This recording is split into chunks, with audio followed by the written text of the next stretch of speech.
And welcome in once again and for the last time in 2024 to the top 5 waiver wire ads of the week podcast show here at 4for4 Fantasy Football. My name is Matt Okada, as it has been all year, and believe it or not, will continue to be probably for the rest of my life. This has been a wonderful wild ride. Thank you for anyone who's been here the whole time, or if you just joined on recently, thank you for being here. As always, we will be going through the top 5 waiver ads, position agnostic of the week. But if you want to read all of my potential ads in priority order by position, check out the article, the column on 4for4 fantasyfootball.com. I think it's just 4for4.com, but you know what I mean. And you can subscribe if you haven't already. And, the subscription can help you with DFS in the NFL playoffs, which is a great way to keep playing fantasy after your season is over. It can help you with all kinds of betting, fun stuff. But we have reached the end because obviously we do not do Week 18 content here. There's one article that comes out, but we will not be doing all of our normal shows and articles. So this is my last column of the year, last waiver pod of the year. Let's make it a good one. As always, if you have questions for the championship week / maybe you're fighting for a third place because, sometimes you win back your buy-in in a third place. Or maybe you're fighting to not win the last place punishment, which makes this even maybe more important than a championship in some leagues. But let's get into it. Week 16. Wild and crazy week. Honestly, super rough one for yours truly because all those players that went absolutely crazy and scored 40-yard touchdowns, they were all on the opponent of my team in my League of Records. So I got beat by the second highest score in my League of Records history. Cool. Fortunately, I'm still alive for one championship. Not as many as I'd like, but it should be a fun one. Let's get into it. Number one. Now, there's going to be some caveats in this show. Let's be frank. Kandre Miller. He has not played yet. He plays tonight. We don't know what's going to happen. It's a decent Packers defense. The Saints will probably be getting blown out for most of the game.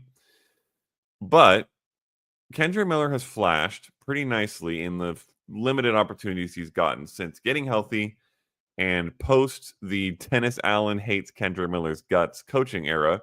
Now Darren Rizzi is in charge in New Orleans, and Alvin Kamara is out with a groin injury. So I said there was a caveat. There are, again, multiple caveats throughout the show, but the big one here for Kandre is, well, there's two. We don't know how he's going to look tonight, and we don't know if Alvin Kamara is going to be out again in Week 17. It is a groin injury for Kamara. I kind of expect he will be out again. There's really no reason to force him back. The Saints are completely out of any sort of playoff contention. They really should just, sit their veterans, play some young guys, especially someone like Kandre Miller, who in some sense they could be evaluating as their future back, assuming Kamara is, winding down in his career, which he is. So I think that it is possible, if not likely, that Kandre Miller is a starter next week as well. And even if this week doesn't go great, as long as he's getting the bulk of the work, I will be interested in starting Kandre Miller again. So I'm very interested in adding Kandre Miller, obviously, after this game. And of course, if he has a great game, it's going to make him much harder to get off waivers, but try to do it if you can. Max bid is TBD because it really depends on what he does tonight and what kind of news we get for Kamara. If he has 12 plus fantasy points and half PPR tonight, and Alvin Kamara is ruled doubtful or out by Tuesday, I think you could blow your entire fab budget or your number one overall priority. By the way, I think it's very doubtful that anyone has a number one overall priority going into their championship, but maybe the one who's fighting for not get the last place punishment does. So worth noting. It would be worth blowing it all to get Kandre Miller in that case. If he has, 8 fantasy points, but 15 touches and Kamara is questionable on Tuesday, then it's probably more like a 5, 6, 7, maybe 8% of your budget to get Kendre Miller. So that's Kendre. A lot of caveats, as I said. Let's go to number 2. Much fewer caveats here. This is Chig Okonjo, who went entirely untalked about for the full course of the season until last week when, if you read the waiver wire column, you would have seen his name because he had a great game in week 15 with Mason Rudolph under center, had a ton of targets, and I said, listen, this guy is drawing the attention of Mason Rudolph. He's always been incredibly talented, extremely athletic. He had a 70-yard touchdown earlier in the year that a lot of people probably remember. But for some reason, the Titans had been refusing to get him the ball. Now, maybe that was a Will Levis thing, because with Mason Rudolph in here these past 2 weeks, he has been absolutely peppered. 11 targets, 9 catches, 81 yards on Sunday against the Colts. That was most on the team in every category. And if you remember reading the column, you will know that I pointed out last week that Okonjo was looking like he was getting more involved, but maybe more importantly, he had 2 great matchups on the slate. The Colts were one of the best matchups for tight ends entering the week, and he annihilated them. One of the very few matchups who are better than the Colts against tight ends, and by better I mean worse, and better for you to play your tight ends against them, is the Jacksonville Jaguars, who Okonjo gets in week 17. So this is, 2 straight games with 8 receptions, 2 straight games with 59 plus yards. He is maybe the 1B or next to Calvin Ridley, but I mean, maybe he's the 1A next to Calvin Ridley the way these last 2 weeks have gone, and has one of the best matchups in fantasy next week against Jacksonville. The Titans are not playing for anything. The Jaguars are not playing for anything. In fact, they're both really playing to lose because they have a very good chance at like a number 2, number 3 overall pick if they lose. One of these teams will drop in the draft order by beating the other one. So very curious how this game will go, but I think it will again heavily evolve Chig Okonjo. So if you are in need at tight end, he is all the way up here at number 2 in the overall priority because he is the clear by a million miles front runner for anyone who needs to stream a tight end for week 17. He's the guy you want. Add him and play him above a lot of tight ends, like pretty much all of them except the elite handful. Let's go to number 3. Number 3 is Jaylen McMillan. Now, I will point out the graphic here. I don't know if I 100% am on board with. I don't think you're dropping 100% of your fab bid for Jaylen McMillan necessarily. Although it's worth noting, if you only played through week 17, this is your last waiver wire run. So I will point out, if you only need one of these players, then it should be 100% of your fab budget for whoever it is. But if you're trying to go for a couple, this is kind of the fab bids I give are meant to help sort out your priority and allow you to get multiple players if needed. That being said, McMillan is the kind of guy where if you only need a wide receiver for the week 17, I would blow all your fab on Jaylen McMillan. Was one of the highest added guys of the week heading into week 16. I had him very high in the priority there and mentioned that you should start him against the Cowboys. He ended up with 5 catches for 57 yards and a touchdown. Honestly, it was more frustrating than it sounds. I mean, it doesn't sound great, but he started the game with that. The touchdown was pretty early. It was in the second half, but they didn't get him involved really all that much for a large majority of the game. He had like 3 catches for 31 yards until deep in the game. And then he had 2 catches for 26 yards very, very late. I think maybe even on the final drive or last couple of drives when the Bucs were in catch-up mode, which they did not do, by the way. They lost to the Cowboys. Tough for Tampa Bay fans. They're not out of the playoffs, but they really hurt themselves. First of all, the Bucs defense is terrible and is going to get them into these kinds of holes often. They are playing the Panthers next week, which sounds like a game they should win easily. However, the Panthers have been playing much better lately. Bryce Young has this offense working. Chuba Hubbard is great. They've got, Jalen Coker stepping up alongside Adam Thielen, so they have actual pass catchers. They are a legitimate threat to win, as they did last week, against a lot of teams, and the Bucs are certainly one of them with that super soft defense. So I think this game has sneaky shootout and competitive late game potential. So I think that the Bucs will actually have to throw. I think that they may have learned, hopefully will have learned from this past week, that they need to involve Jaylen McMillan more. I have absolutely no idea why they did that. Only, involved him as little as they did, because he is their clear second best target behind Mike Evans. And until very late in the game, he only had 4 or 5 targets. By the way, largely speaking, Baker spread the ball around a lot in this game, maybe more than I'd like to see. K. Dotton was out, so that probably affected that a little bit. But Rachaad White had 8 targets. Payne Durham, the backup tight end, had 7 targets. Trey Palmer had 4. 3 for Sterling Shepard, 2 for Ryan Miller, who caught one of the touchdowns. It was 43 pass attempts, but only 7 went to Jaylen McMillan, which is kind of disappointing. I think that number should go up. I think Tampa Bay should think that number should go up, and hopefully that it does, and you can play him again as a streaming wide receiver, I believe, if needed. Let's go to number 4. Number 4 is Gus Edwards. Now, this is another one of those ones with caveats. Gus Edwards scored 19.6 half PPR fantasy points on Saturday, 20.1 full PPR fantasy points.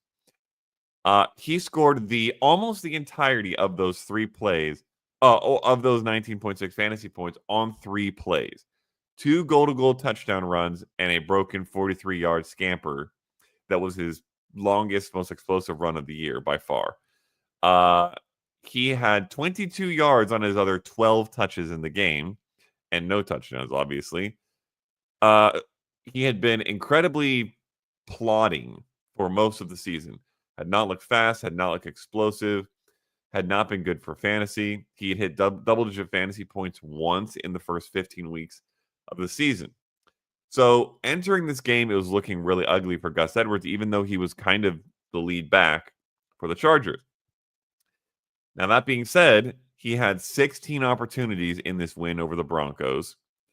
He was the clear lead back. I think that they probably have learned that is good for them and their offense, because they beat the Broncos. It was a huge win. And they play the Patriots next week. Spoiler alert, the Patriots defense is not as good as the Broncos defense, and the Patriots team is not as good as the Broncos team. The Chargers should run all over this team, literally and figuratively. And Gus Edwards should be a big part of that. They have allowed the most adjusted fantasy points to running backs on the season. So 15 touches feels like very, honestly, conservative. And 15 touches against the best matchup for the position is pretty nice. I think Gus Edwards is playable as an low-end RB2. I think he's absolutely flexible in fantasy championship week. If you've got him and you don't have a bunch of studs, you can play Gus Edwards. He may not have the highest ceiling in the world, but I think he has a pretty high floor. And if you've got some other guys who can pick up the ceiling for you, Gus Edwards will give you a nice, 12 to 15 points, hopefully, that does not hurt you at all in a deep hole at flex or running back 3 or 2. So that's Gus Edwards. Let's go to the last one.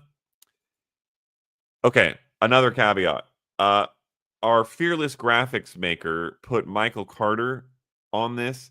However, Michael Carter is only the pickup if Trey Benson remains out. So, as of right now, we don't know.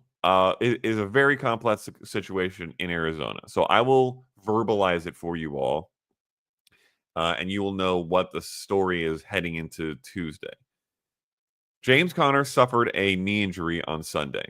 He was having an unbelievable game, but he got hurt, never returned to the game. I have said many, many times throughout this season, James Conner never finishes the years he's played, literally ever. He always gets banged up. It's probably part of his running style, which is very violent and aggressive and tough. But it results in him suffering an injury at some point in the year, every single year. And so Trey Benson, to me, was one of the best handcuffs of the year. Now, after Trey Benson was, for the entire season, Emari Demercado, but he is on IR.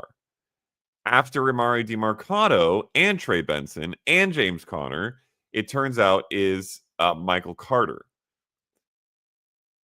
who picked up the majority of the slack. In fact, all of the running back touches after Conner was hurt. Nobody else touched the ball. DJ Dallas was in there with some snaps, but he is a special teamer primarily. So Michael Carter, I believe, is the next man up. This is a team that likes to run and leans on their run quite a lot. Obviously, James Conner makes that easy to do because he's been incredible this year. But they will try to continue to do it, I believe, if Conner is out. So this is a multi-tiered situation for waivers. If James Conner is out, somebody becomes a must-add in this backfield. I don't know if we will know James Conner is out, so you may need to just stash one or multiple of these guys for the eventuality that he potentially is out. If he is out, Trey Benson, to me, is the clear number one add if healthy. If Trey Benson is healthy and James Conner is out, I think Trey Benson becomes a legitimate RB2, has upside for maybe more than that. So he would be a must add and honestly a must play. He would probably be a below all of your fab budget kind of guy if we know for sure that James Conner is out and Trey Benson is in. Now, I don't know that we will know all of that. So that makes Michael Carter interesting because if both of these guys are hurt, Michael Carter becomes a pickup and does become playable. So I know this is complicated. You're really going to have to just pay attention through Tuesday. If you are in the 4for4 Discord, you can ask me about this on Tuesday, which, by the way, is Christmas Eve. But I will be answering any questions in the AMA channel by text. We will not do an audio AMA like we normally do in the Discord, but I will answer everything by text. So if you want an update, and I might just give one regardless of if someone asks, if I can remember. But if you want an update, throw it in that Discord. Hop in the Discord by becoming a subscriber. Throw that question in the Discord, and I will give whatever updates and thoughts I can based off how news sounds through Tuesday. Complicated, but important because you could easily get a RB2, RB1 out of this situation if you play your cards right. So that is the top 5 ads of the week. KAndre Miller, Chig Okonjo, KAndre Miller with the caveat of what happens tonight. Chig Okonjo, it's hard to say. Jaylen McMillan, Gus Edwards, and Michael Carter. There are a lot of other interesting names in the column this week. Picking the top 5 was pretty hard. By the way, number 5, Trey Benson or Michael Carter. And as always, if you want to see all those names and my full breakdowns of all these guys and those guys, go to 4for4.com/plans. Use promo code YouTube for 25% off. Become a subscriber. You get into the Discord where you can ask those questions. You get all kinds of goodies on top of that.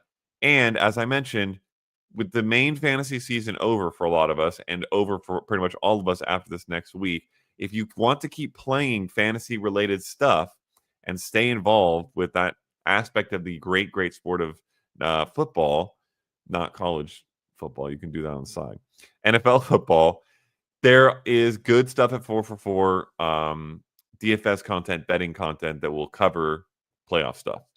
So really great reason to become a subscriber. I see actually a question in the chat. We'll start with this one actually because we've gotten to the Q&A part of the show. Samuel Burks says, how do we become subscribers to the Discord and listen to it to gain more information throughout the fantasy football season for future seasons? What an absolutely excellent question, Samuel. I promise, guys, this is not a plant. You become a 4for4 subscriber through the method I just said. You can get 25% off with promo code YouTube. You can also go to if you Google 4for4 Discord, the first result will be the Discord channel. You can follow that link, and then it will prompt you to become a subscriber in order to gain access. And like I said, there is tons of good stuff in there. There are multiple AMAs throughout the week with me and John Paulson. You can chat with people in the community. You can get trade advice. So much good stuff. Betting advice. The betting channel in there is up units throughout the season. I see blurbs or updates all the time about that. I'm personally not allowed to because I work for the NFL, but good stuff there. So check it out. All right. We don't have too many questions this week. Not too surprising. A lot of people are probably eliminated. I can encourage you all to go play DFS or something like that to enjoy fantasy football, even if you're out.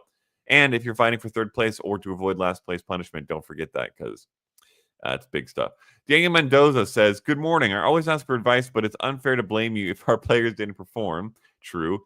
Your channel recommended me start Mixon over Jonathan Taylor, but the good thing is played him. I went with all your lineup suggestions. At the end of the day, I'm still in the fight for that championship spot. Thanks for all this season of good advice. Yeah, I would have given you the same advice there, although I don't know if that I actually formally did. And I think the vast majority of channels would have done the same. Jonathan Taylor was not playing better than Joe Mixon for the majority of the year, but oh my good gracious, he was on the revenge train after dropping that touchdown last week that really hurt their playoff chances, and was a monster on Sunday. Obliterated me in multiple fantasy semifinals. Really, really sucked for me. But obviously, if you had him, good stuff. And good for you for playing him. William E. says, I'll definitely think about that pad. I think it probably means add to pivot to Strange without Otten. Okay, I'm not. Oh, had. I'll definitely think about that. Had to pivot to Strange without Otten. I see. Yes. So, I have Strange in the waiver wire column again this week. I know he was super disappointing, but I do think he has a chance to bounce back again next week. However, I have Chig Okonjo above him, and I would probably have him above Cade Otton, even if Cade Otton is cleared, because he had been struggling and is now dealing with this injury. And Okonjo just looks like he is what Cade Otton was earlier in the year in terms of involvement for Baker, but more explosive by far. Okonjo is probably one of the most athletic tight ends in the league. Steve Garza, I'm up 26. My opponent has Miller and McManus. Do I win? Miller. Oh, KAndre Miller. KAndre Miller and McManus. You probably win. It might depend on the scoring format because in PPR, KAndre Miller could get a few catches here, but I would say McManus gets around 9 fantasy points, and Miller, if he has a decent game, has around 15. So that puts him at 24, which is just short of you. I would lean to your side here, but it's going to be close, maybe. Hopefully it's close because that means KAndre Miller is good, and we can add him. Samuel Burks says, McMillan, Coker, and Christian Watson available to pick up with one ad. Which wide receiver do you think is most helpful in PPR? McMillan.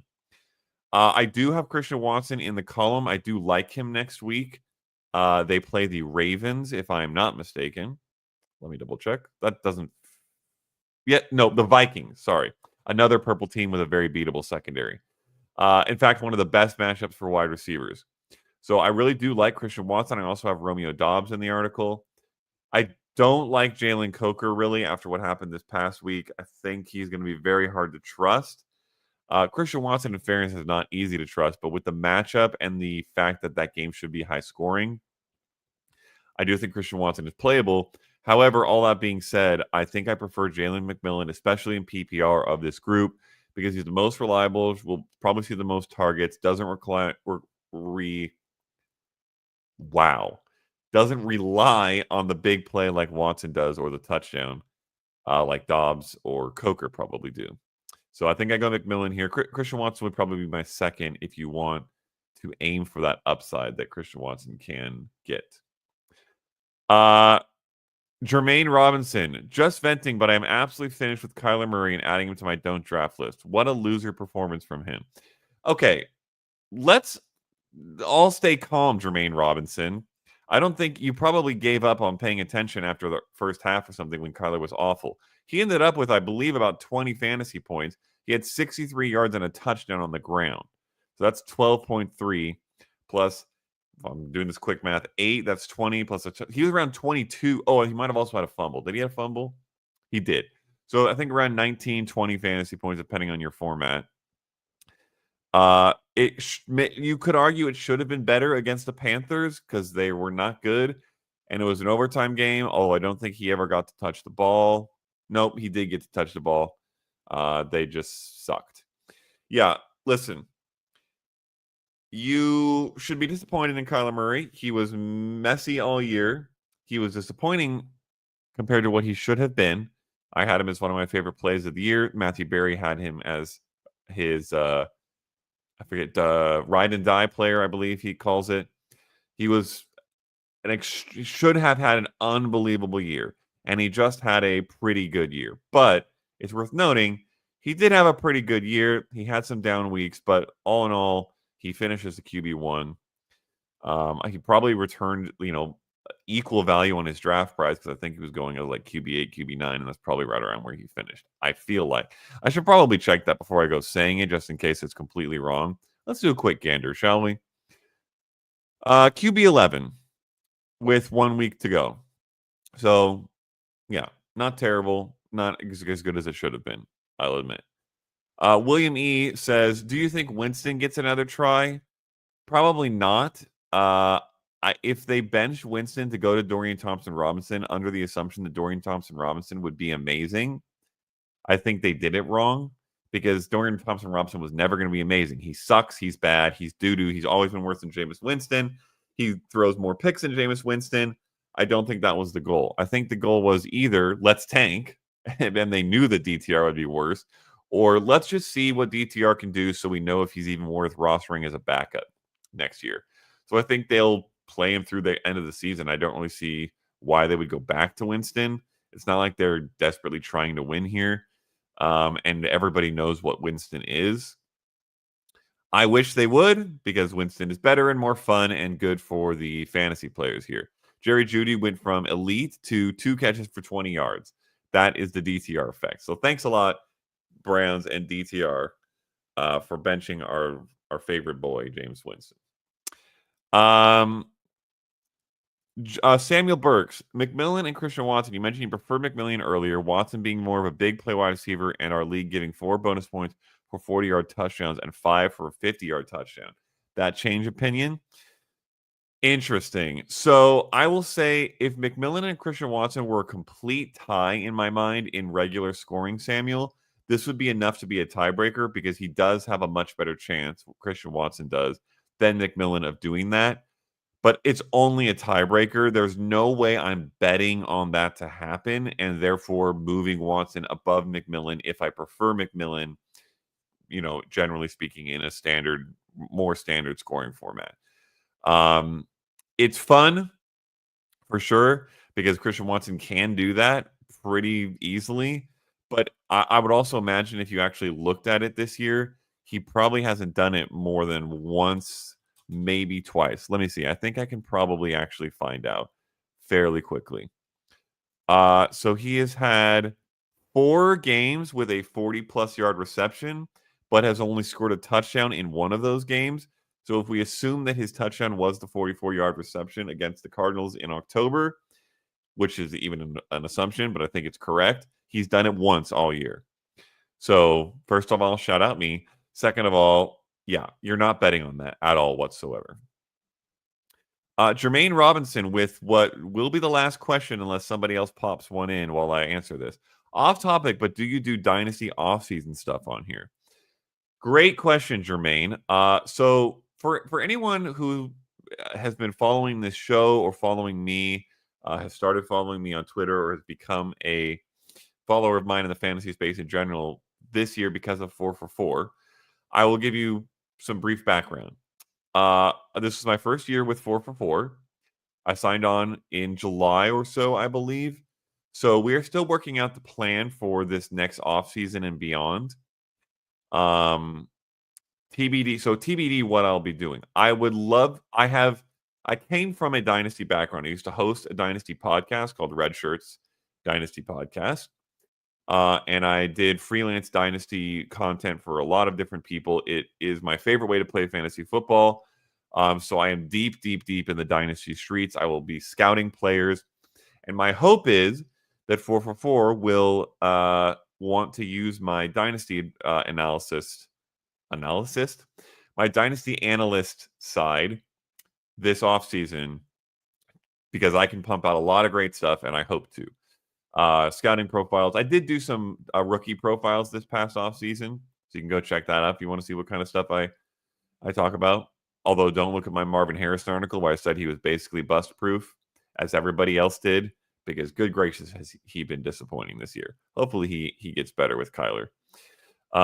Regardless, I hope to be doing content, Germaine. If you do not hear from me in the off season and I don't seem to be doing stuff, hit me up on Twitter because I will, or Blue Sky, but I'm not really on there.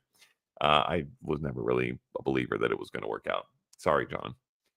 Hit me up on Twitter though, because I will happily give Dynasty advice there, and we'll probably be posting my Dynasty thoughts on there. Yeah, love the Dynasty fantasy scene. Last thing from Samuel Burks. I assumed Watson had more big TDs than that. Thanks for the information. Yeah, it's easy to assume that because you know him as that kind of guy. But in terms of actually finding the end zone on a 40-plus yard catch, it's very, very rare. Even whoever it is in the league that has the most of those probably only has like 3 this season, maybe. And I don't even know who would be off the top of my head. Maybe Calvin Ridley? Not sure. But yeah. So you do not want to bet on that when you're making lineup decisions. It's a like a nice bonus that you might get sometimes if it works, but you never want to make lineup decisions based off something like that. The only ones of those weird formats where you want to make lineup decisions based off of it is like 100-yard rusher or 100-yard receiver, because that just makes your like top end elite players even more valuable. Because this is really more of a draft season thing, because they're the guys who can usually hit 100 yards, whereas like the streamer type guys don't. And it also, makes highly targeted players a little more valuable than like touchdown dependent guys, stuff like that. All right, that is going to be it. Thank you everybody for being here. I know we didn't have as many people here as normal because it's late in the year and this is what happens in fantasy, but I appreciate those of you who were. For anyone who listens to this later, or for anyone who is here currently, thank you so much for being here throughout the entire season. This has been a super fun show to do. Really enjoyed waking up on Monday mornings to talk with you all. Good luck on waivers. May your fab bids be true. If you are still in a contention for a championship, good luck. I hope that you win. I hope that I win in my one league that I have left. If you want, go look up at the Fantasy PT on Twitter. At the Fantasy PT, the letters PT. That is Matthew Betts, one of the best follows in the industry for injury advice. He works for the Fantasy Footballers. He also hosts their Dynasty podcast. And he is my opponent in my one remaining league in the championship. He is one of my great, great friends in the industry. We used to host a podcast together. Go look up at the Fantasy PT and just sass him in his Twitter DMs or his comments or just his For You or his page. At him, shame him, tell him he's going to get absolutely obliterated by Matt Okada. I would love you all for that. Thank you all so much. Thanks to Germaine, who says, thanks, Matt, you crushed it this year. I appreciate you being in the comments and the chats, Germaine, throughout a lot of the latter half of the year. Remember you really becoming a regular. And Juice with a super sticker and a comment. Thanks, first time here. Enjoyed it. See you in the future. Wow. That is awesome that we have a first timer in championship week. Thank you for being here, Juice. I hope you got some good advice. And I do hope to see you next year or in the Twitter streets. You can follow me at Matt Okada on Twitter. Do that if you're in here, because after Friday, when we have the podcast with John Paulson, I don't know when I will next be visible on 444. So do that. Hit me up. Follow me. You can always slide into my DMs with fantasy questions. I'm happy to answer those. Appreciate you all being here. Great year. Close it out. Adios.